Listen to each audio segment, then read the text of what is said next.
evening, viewers, and welcome back to Point Blank on Fusion Plus TV here in London. I'm your regular host, Demola Alalade. I really do apologize that this program has been on our wall for a little while. It's just because we've been trying to put certain things in place to make the program more informative, more educative, and also more entertaining. We are going to be finishing up from where we started the last time we aired this program on this channel. And we're going to be looking at the security challenges that has been facing Nigeria in recent times. And to discuss the program, the topic with me tonight is a security expert who I featured last time we aired this program. He is no other person than Mr. Temitope Olodo. Mr. Temitope Olodo, you're welcome back to the program. Thanks once again for honoring our invitation to come and speak to us on this topic about security challenges that has been facing Nigeria in the recent times. Thanks. Now, in your opinion, looking at Nigeria from the past, Yes. from the last time we aired this program, Yes. till this present time as we speak, we know there are a lot of security lapses that has gone wrong in Nigeria today, Sure. and so many things has happened since that time. In your opinion, do you think things have changed from what it used to be a few months back? There are two theories to it. There's some group that will argue that there have been some improvement in the sense that we've moved to a point where we're negotiating with terrorists in terms of the amnesty program that the President Goodluck Jonathan has started up. There are others that will argue that more people have been killed in that time space to now. A lot of things have happened. Within that period, there have been impacts in terms of the crisis in Mali and the fact that we know that some of the Boko Haram activists or insurgents have been to Mali and have returned back. We know that schools have been attacked. We know mosques have been attacked. We know churches have been attacked. We know people have been assassinated. One person killed is too many. And so at the present moment, there is no way of assessing whether there is a benefit so far to the ongoing onslaught of innocent people in Nigeria. Yeah, but what exactly, in your opinion, is responsible for for having insurgencies in Nigeria? I used to remember in the past that Yes. Nigeria never used to have any security threat. The only security threat I know about then was armed robbers, Yeah. which everybody kind of were trying to find a way around dealing with armed robbery in Nigeria. Yeah. Not until recent times we started to have Boko Haram. We started to experience kidnappings and all sort of other crimes in the country. What exactly could you think is responsible for this?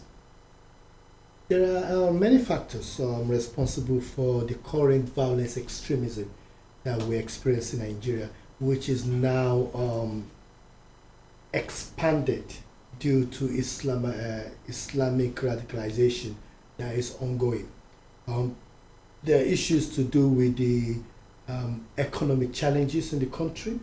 At the moment, a lot of people are out of work.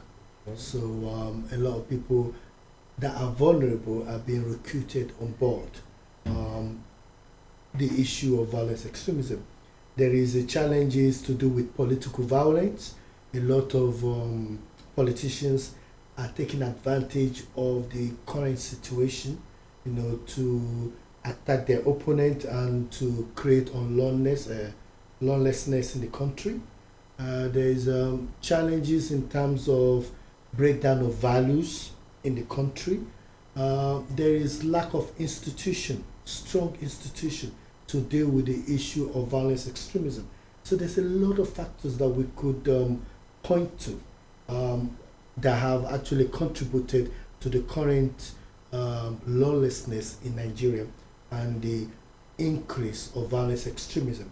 The challenge that we have is that we don't have strong infrastructure and the political will to turn things around. What are those political things Yeah. that you feel? There's a big difference between actually coming out to say we want this change, or we're setting up a committee to deal with an issue. There is the action aspect of it that needs to be taken on board. There is learning from experiences, things that have happened in other countries, comparative analysis. As students of history, we know that we could learn from history. We could learn from what has happened in Northern Ireland, what has happened in South America in terms of the way they've dealt with violence, extremism, and issues of Islamic radicalizations that is ongoing in the Middle East. So there are lessons that we could learn from those countries that have experienced terrorist attack. Yeah. But there is no evidence so far that we are learning. It seems that we are firefighting in Nigeria. So we are doing things because we have to do things. As But things come. As things comes, but we are not actually we're not installing strong infrastructures to do with it. And I could give you several examples. Please. If we look at the issue of radicalizations, we know, for example, that 3 in every 10 Nigerian youth is now fixed to a laptop or computer, and they're becoming very computer literate.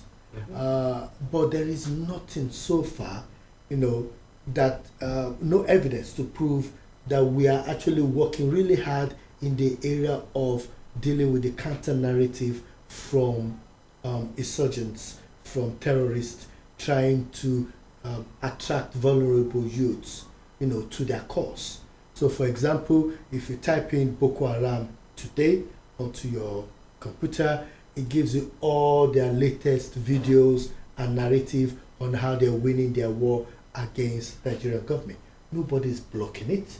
Nobody is preventing Nigerian youths that are vulnerable from being able to download information which they could use to harm other Nigerians. So what do you think should be put in place? If I was advising the Inspector General of Police, for example, they should be having a cyber counter-terrorism unit in the police. They should be attracting Nigerians in the diaspora with excellent IT skills that could actually come and set up this team, work with them to be able to block some of these online system, to be able to identify and disrupt some of these activities, to prevent people from viewing them.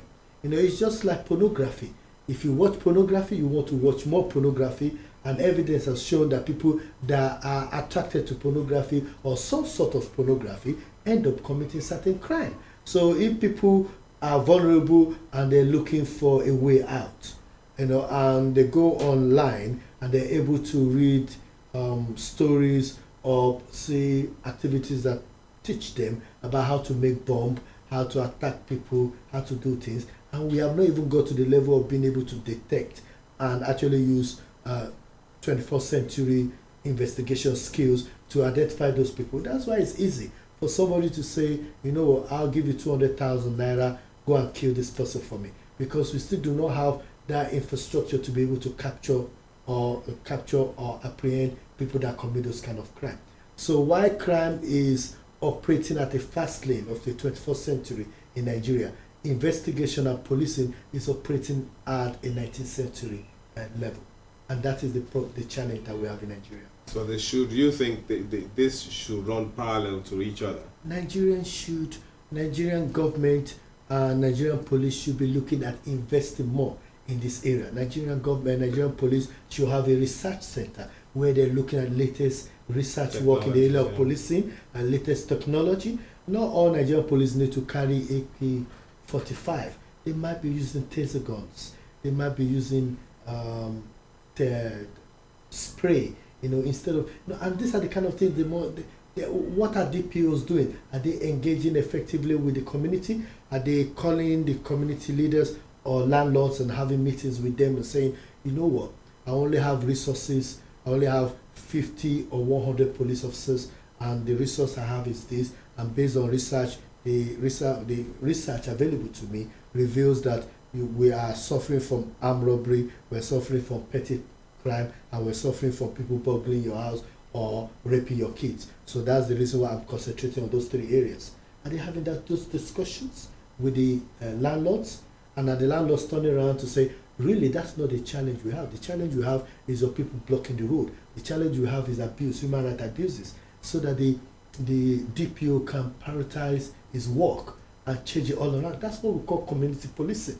Yeah, but you're talking about how to deal with this situation. Yes. When it has happened. Yeah. How do we take it from before it really happens? That's interesting that you asked that question. Part of the challenge that we have at the moment is that we still do not have a counterterrorism strategy. If we have a counterterrorism strategy that is people driven, then what you have is that people will be involved in the creation, design, and implementation of that strategy. So, for example, who is much closer to the people than the community leaders? Who are more closer to the people than traditional leaders?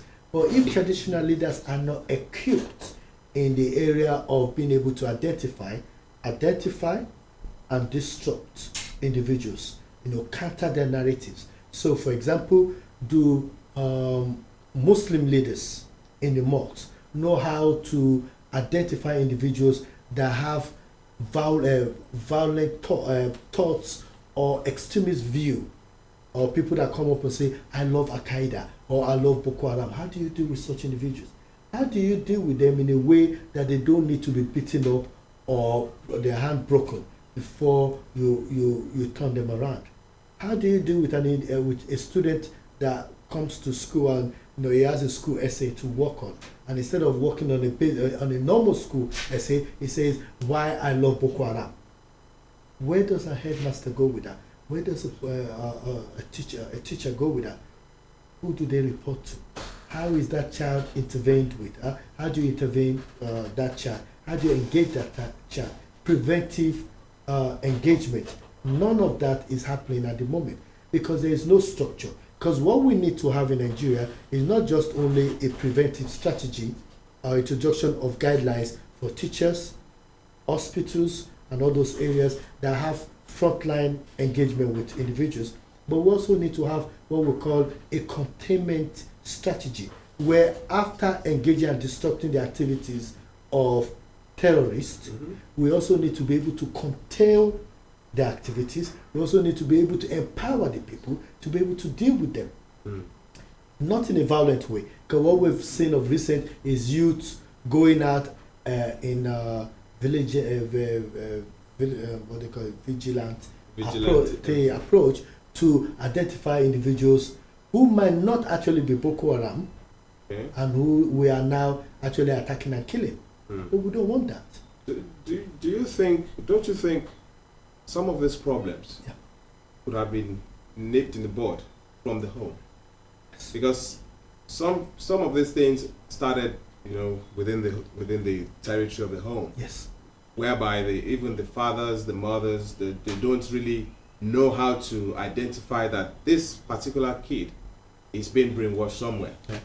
Don't you think the family also, the home also has a part to play? It's interesting that you're mentioning this, because if you look at the current structure of the Nigerian, current political structure in Nigeria, and the legislative provisions or instruments that they've produced, the question we should be asking ourselves is, what instrument has Nigerian government produced so far that has supported or that is supporting family to be able to do their work as family, or that is helping to install more value?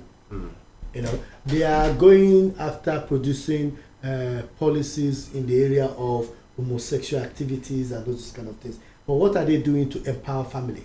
So if you're a family, what are we doing to ensure that the mother is able to install values? What are we doing in terms of education to help children? What are we doing? If the mom had to go out or the dad have to go out to search for Look daily bread, yeah. and they're not coming into 12 or 10 p.m. at night, and the kids are on the street where they're being radicalized.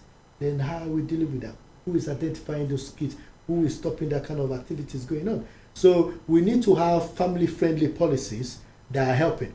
Of recent, there was a proposal that was mooted about helping unemployed youths by giving them specific amount of money, and that proposal was thrown out of the legislative arm. Meanwhile, the legislative arm is able to come up with certain other ridiculous policies which is not helping the people. So, except policies are people driven, except strategies are people driven, except people are engaged, except values are reassessed and people are helped, family are helped, we will always have this problem. And that is the greatest challenge that we have, because we don't have institutions that could do that. I've also heard in various quarters Yes. that people say, oh, the government have people, the Boko Haram sect, they've got the backing of some highly placed people, either within the government or within the society at large. What's your take on that? My take is very simple. Our president, His Excellency President Goodluck Jonathan, once said that there are people within his structure, within his system, that work with Boko Haram. And all you need to do is look around, and you could easily tell. If people are arrested and taken to prisons, prisons are broken into and individuals are released, that definitely reveals that certain individuals are conveying information that they should not be conveying. We know that officials have been killed, that people should not know their details. We know that informations of government officials, members of the state security, have been released online, by individuals. So that reveals that there are members or there are people that are sympathetic, because there are two groups of people. There are people that work with Boko Haram, and there are people that are sympathetic to the activities of the Boko Haram. And those two groups will help this group to be able to get out. There are people also who believe that Nigerian government is not fair in the way things are being handled. Maybe because they feel they work in the system. They might not even they might not like Boko Haram, they might not like the activities of Boko Haram, but if they see human rights abuses or violations around them, they see kids being tortured. I'm not saying kids are tortured. I'm not saying that there have been records of people being in prison that should not be imprisoned. And if they see that, they might actually be sympathetic. And that is very clear if you look at what is going on in America right now, where a former military official released information to WikiLeaks. It's not Al-Qaeda, but he felt sympathetic to the fact that there is human rights abuses and Americans are not protected. And he felt the only way he could do is walk or blow the whistle is for him to release information which is not harming or which could harm people that are on the ground. So those kind of things are happening already in Nigeria, and Nigeria does not even have the technology or the ability or human resource to be able to deal with that. So information are being leaked on a daily basis, and there is no way of curtailing it. So are you saying these people are untouchable? Because if all these things are going on within the society, people are being killed. Innocent people are being killed every day. Yes. And people know. Supposedly, he said the president himself made a statement that some people are behind the Boko Haram. Yes. Why are they not being brought to book? I think there is a big gap between policy and implementation, and that has always been Nigeria's challenge. When Obama visited Africa, he said that we have a splintered democracy, and I believe that is where our challenge lies. We need to be able to create a link between policy, creation of policy, design of policy, and policy implementation. And until those two are married together, we will always have challenges. Why is it that Nigerian IG cannot tell you what the tension, what cannot give you where tensions are in the country. Why is it that we don't have a tension monitoring system? Why is it that no Nigerian government official could tell you that at the moment we know that there's going to be tension here, here, here in Nigeria? Why is it that we don't have that system? Why is it that we cannot brief Nigerian president effectively? I don't think Nigerian president is briefed effectively about what is happening across, because every security agent is working, they're not working together. And the reason they're not working together is because there is no organization so far in Nigeria that holds security or counterterrorism strategy. Yeah, but I mean, now you've said that they're not Yeah. working together. Yeah. The president himself knows the caliber of people he has appointed Yes, to hold forth yes, in those areas. yes. If they're not delivering, Yeah. are there no other people within in Nigeria that can step into those shoes? You see, they are delivering. You see, and this is where the problem is, the challenges, if I must say. If you ask Nigerian police or the Nigerian military, they will tell you that at least more than maybe 1,000 IEDs were captured and destroyed. They will tell you that more than 200 Boko Haram suspects are awaiting trial. They will tell you that more than 50 or 60 active Boko Haram insurgents were killed within the last 3 or 4 months. They are killing people. The problem is that I personally do not believe that Nigerian police have the skill set to be able to deal with the security challenges in the country, and I personally do not believe that Nigerian security advisor, which is the NSA group, has the capacity to provide a comprehensive approach on counterterrorism. I personally want that there is need for a new group or a new policy area called Nigerian Counterterrorism Strategy, Counterterrorism Policy Unit that might sit within the president or sit within the civil service or under the internal affairs, where people are drawn from everywhere, from immigration, from custom, from police, from civil defense, and they are brought together to look at creating one policy for Nigeria on counterterrorism. Before that- they do all that, Yeah. many Nigerians will have been killed. No, really, because each and every security agent at the moment are dealing with counterterrorism in different ways. So let me give you an example. Do you know if there is a counterterrorism strategy for Nigerian Rail? We don't know.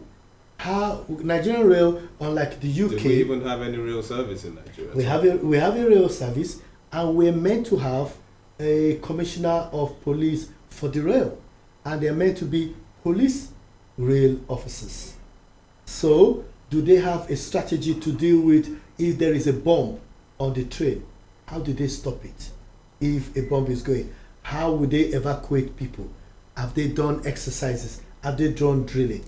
If there is a bomb or counterterrorism challenge on in our riverways or The waterways, do we are the marine police dealing with that? How would they deal with that? Have they done the exercise? These are different areas that we're talking about. If there is, they're probably dealing more with people who are bringing or who are exporting fuel out of the country. Yeah. They're not thinking about if we have those kind of problems and they're trying to bomb, maybe some of those vessels. Yeah.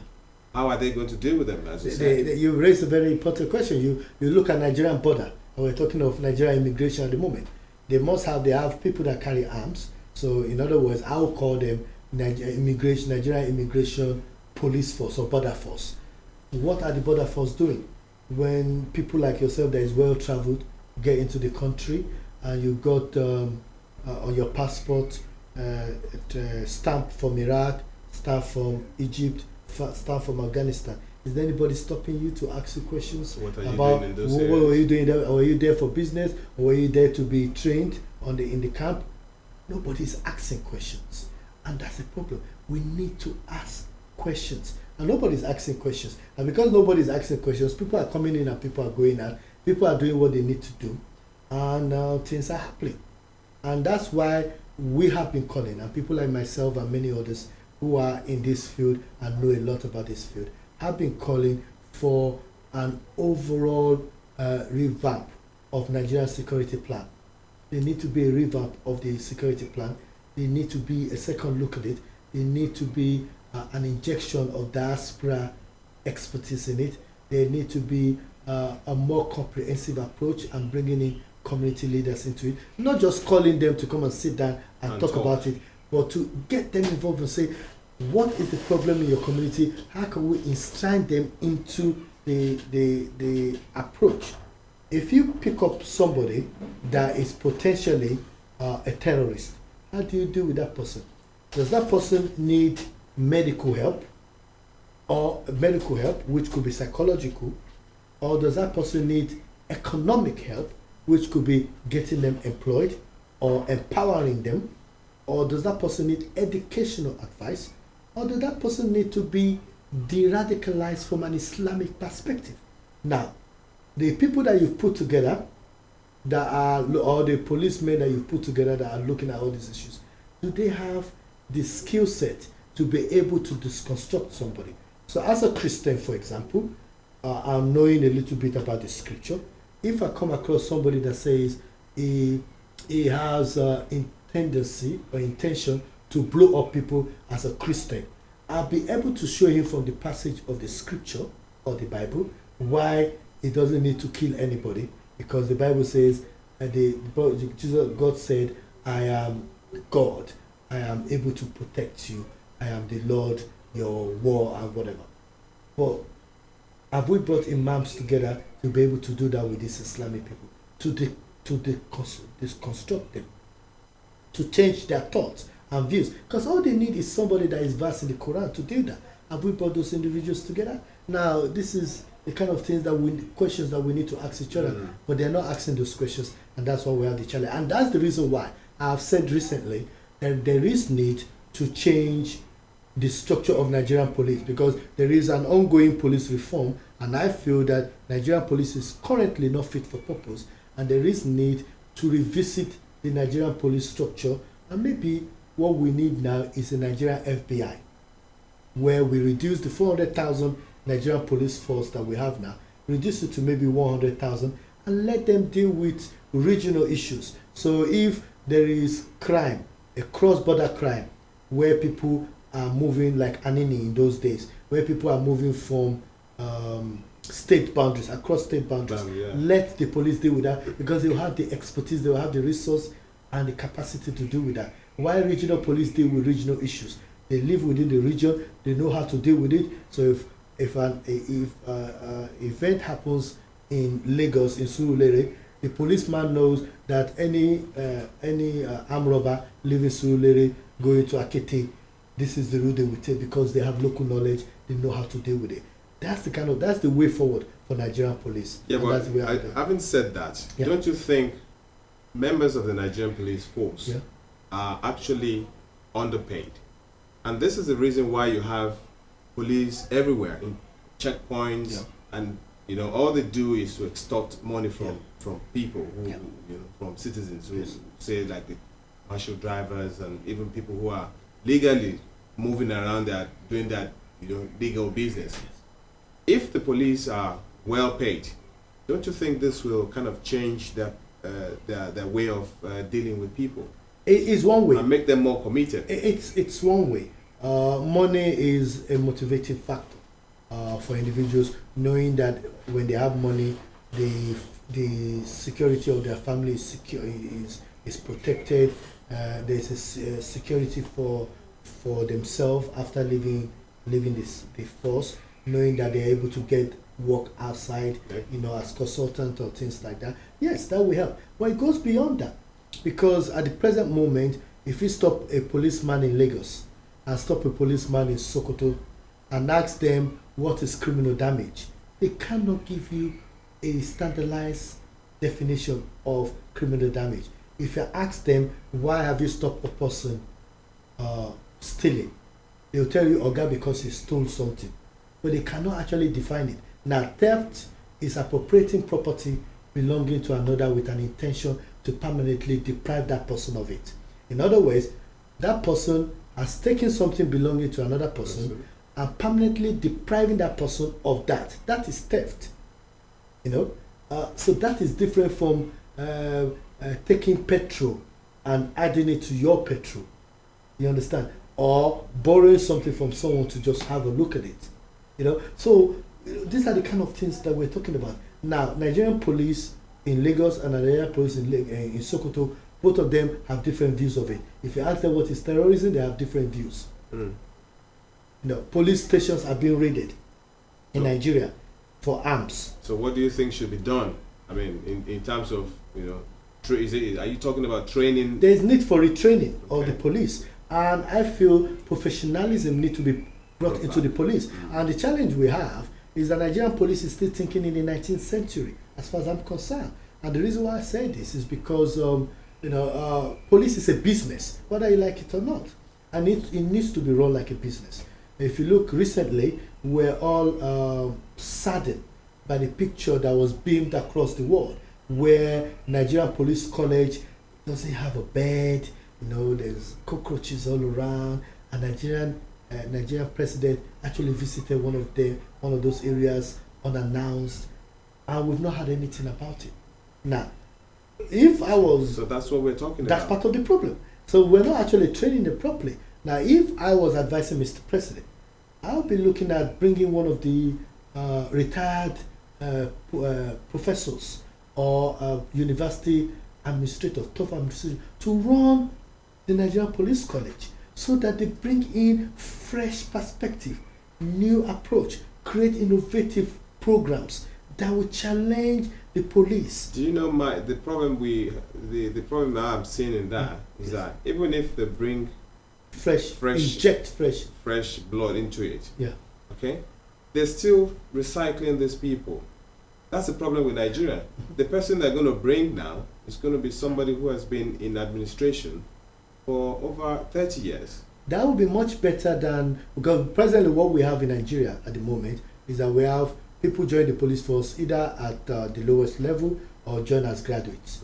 I've never heard of a CEO of a company of 100, one of Nigerian 100 top companies, joining the police to insert in good business practice.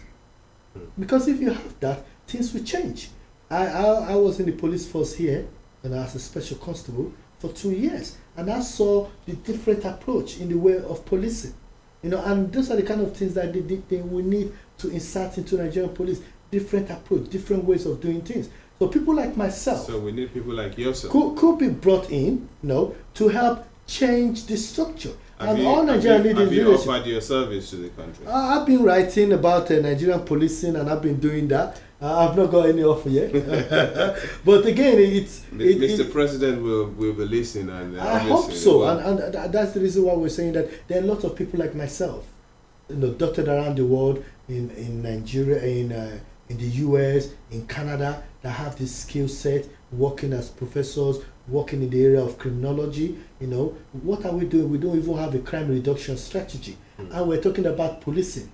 You know, those are the kind of challenges we have. So we need to review what we're doing in terms of security. We need to address, you know, change our perspective on security, and we need to revisit what we're doing. That's okay. So, in your perception, yes, what do you think is the role of the media to tackle terrorism? Because I feel the media has a role to play in this. So what's your take on that? One of the things that interested me of recent was an article that I read some few days ago, where the current amnesty program committee visited a prison to talk to people awaiting trial or suspect, Boko Haram suspect. And the write-up actually more or less went all the way to mention how many prisoners or Boko Haram suspects were in a particular ward, how many Boko Haram prisoners were in a secured ward, who the police officer was that was in charge of those groups. And I was amazed. No reasonable journalist will write such information. In fact, printing out the name of the police officer that was involved in this. So Nigerian media need to be very careful about the way The information reports. is being published. We're not saying don't criticize government. You could criticize government. You could identify issues that they need to do better, and they need to be more innovative in the way they write their stories. Don't just write story for the sake of writing story. Go out, do research. What is new? Create information. Because as the Mr. President, what I believe, I'm hoping, is that Mr. President should get press calls, because that's the reason why he has special advisor on media and publicity. He should get every morning when Mr. President wakes up, maybe 8 o'clock, 9 o'clock, 10 o'clock, there should be a kind of a one-page summary of what is in the newspaper. This newspaper said this newspaper said this, and that's what Mr. President will look at in terms of dealing with the media, because what the media is putting out there is what will affect the public thinking or psychic. So dealing with the mindset of the individuals, means that the whoever is putting those information together or writing up articles need to know that they are educating Nigerians, and they need to be more innovative in what they are writing. So I feel personally that media houses, media practitioners, and journalists need to up their games and do things differently. But more importantly, I feel that Nigerian government need to equip their media personnel to be able to compete and to perform effectively. And using people like yourself who have experiences both within Nigeria and outside the shores of the UK, Nigeria, to advise them as consultants on how to put their things together. If you go into some of the UK or American government department, you'll be amazed how many press officers they have and what they are doing. They're not just sitting down to read newspapers, but they actually are watching events. So they're watching point blank to see what has been said, or to listen to what has been said, to pick up information and say, oh, point blank, somebody in point blank said this. Do we need to brief the minister about this? Does he need to say that? That's why when you listen to Obama, or when you listen to Prime Minister Cameron speak, they highlight, they talk about, oh, somebody in Chicago, Mr. So in Chicago had this problem and he dealt with it this way. This person in Birmingham had this problem, are able to deal with it. They are able to mention names specific and show that connectivity with the people. That's what we need from Mr. President. That's why I'm hoping that the media will be able to help him. It's media team will be able to help him. In one of the dailies today, I found out that Mr. President said they are winning war on terrorism. Yes. In your opinion, do you think Nigeria is winning? Do you think we're winning? My opinion is that we're not winning the war on terrorism. That's my personal opinion. I'm not trying to say that Mr. President is wrong. I'm only saying that to win the war on terror, we are making progress. It's the language. If I'm Mr. President, I'll be saying we're making progress on terrorism. We're fighting the war. We're taking the war to their doorstep. I'm encouraging Nigerians and telling Nigerians that we are fighting that war. That just brings me back to what you said about the media. Yes. That they should be putting out the right information. Yes. And it might be that they put the words in the mind of Mr. President, because if Mr. President is saying we're winning the war on terrorism, and 2 days after 50 people are killed, then who is winning the war? We need to be able to win community confidence and community reassurance, and you cannot win that if you are putting in the wrong language. Mr. President needs to be able to come out and say, oh, in the last 2 days or in the last 13 days, we have been able to stop 15 people from committing terrorist attack on the shores of Nigeria. We are able to stop 15,000 people or 15,000 IEDs being exploded in Nigeria. So those are the kind of issues that we're dealing with. Thank you very much. Thank you very much, Mr. Dodo. It's Thanks my for pleasure. coming on the program. We really do appreciate your contributions. Thank you. Thank you very much. And that's it on Point Blank tonight. We hope to come your way next week with another interesting package. Until then, it's good night from me.